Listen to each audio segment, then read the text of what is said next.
Historias de Hadas para Adultos pertenece a la vertiente de fantasía y ciencia ficción, que es una de las dos vertientes que yo cultivo.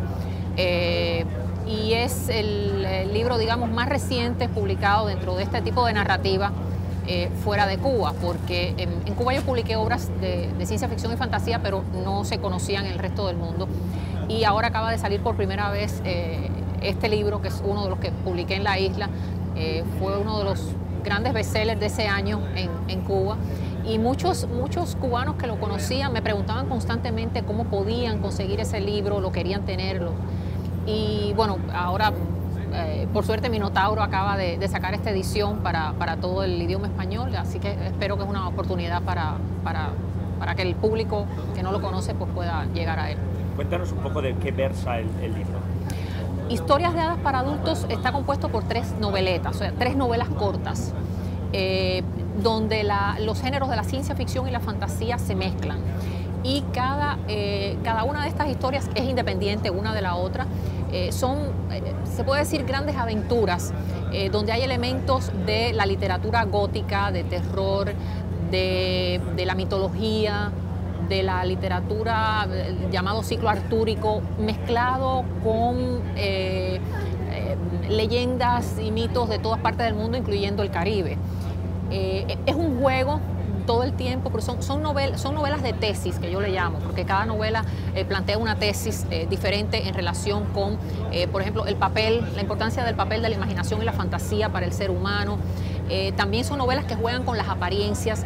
Uno se acerca a cada una de ellas y la historia parece que es una cosa y después se convierte en otras. O sea, que hay un juego todo el tiempo con esto de las apariencias. Y cuando se publicó en Cuba, creo que parte del éxito tuvo que ver con esto, porque, bueno, ya se sabe, en un país donde todo hay como una doble moral para las cosas, este juego, aunque aquí se mantiene en el terreno de la fantasía, pero era algo que el cubano manejaba muy bien, ¿no?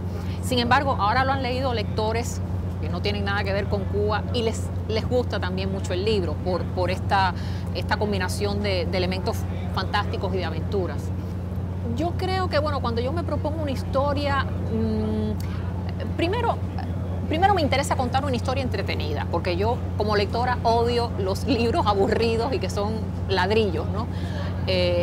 Yo creo que la literatura es narrar, es contar un cuento, una historia.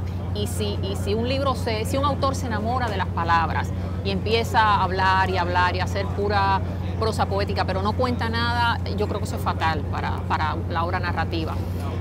Cuando yo me propongo una historia, primero busco, digamos, una idea que por alguna razón me atraiga, y siempre sale de alguna manera esta tesis detrás, porque yo siempre quiero decir cosas. Pero son tesis que se ven a partir de una segunda lectura, de una lectura soterrada. En realidad, cuando el lector está leyendo, lo que se acerca a cada uno de mis cuentos como o novelas como una historia, solamente como una historia, como una gran aventura.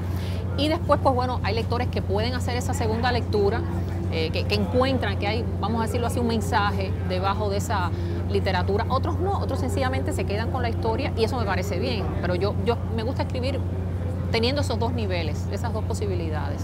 Cuando vivía en Cuba, mis libros se publicaban en Cuba, obviamente fueron los primeros libros, los publiqué allí. Después que salí no se publicaron más libros, pero siguen viniendo a verme muchos cubanos que salen de la isla y van a mis presentaciones. Muchas veces me traen los libros, aquellas primeras ediciones que están todas en un papel amarillo, que se están cayendo las hojas. Algunos vinieron en balsa con esos libros, que eso es increíble, me los traen para que se los firme.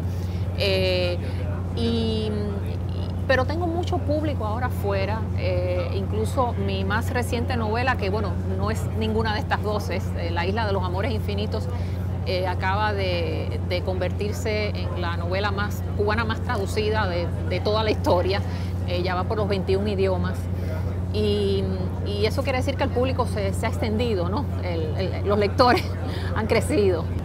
Yo trato de no dar mensajes políticos directos, es decir, porque a veces cuando el escritor habla demasiado de política puede convertirse en un personaje un poco panfletario y puede usar la política para vender su literatura, y a mí no me gusta hacer eso. Yo creo que la gente puede percibir lo que yo siento como yo me siento frente a la isla, frente a la situación de la isla, frente a lo que ocurre en el mundo en general, leyendo los libros. O sea, en todas estas historias que van desde, como te digo, desde historias llenas de fantasmas, de fantasía, hasta historias un poco más reales entre comillas, porque la fantasía nunca está lejos de mis novelas.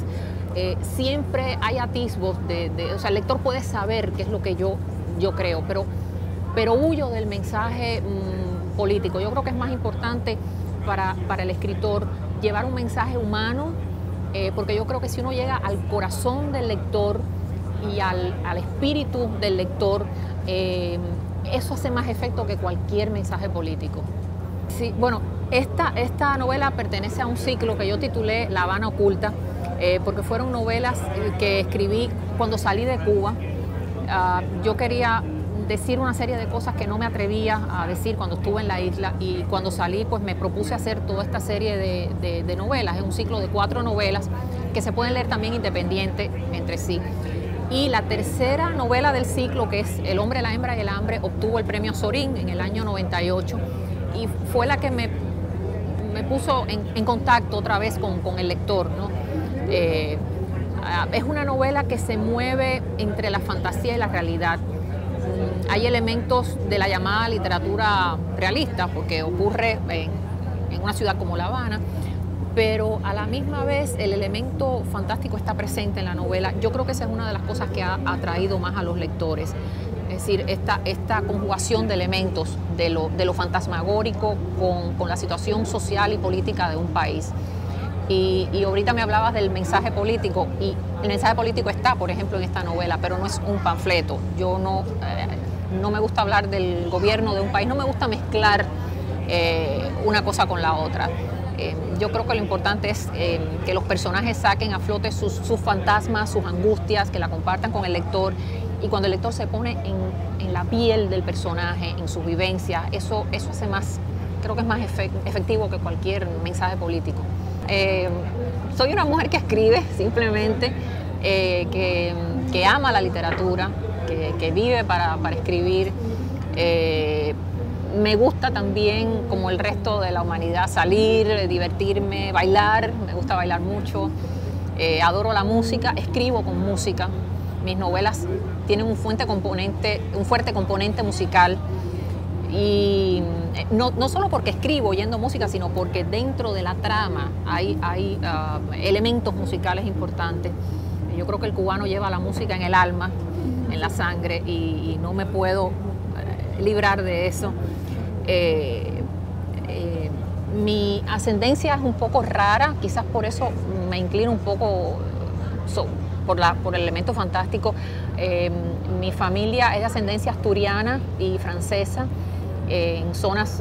Provienen de zonas con un fuerte elemento celta, y incluso yo cuando era niña, antes de saber de este parentesco, me fascinaba todo lo que tenía que ver con la cultura celta, los mitos, la historia.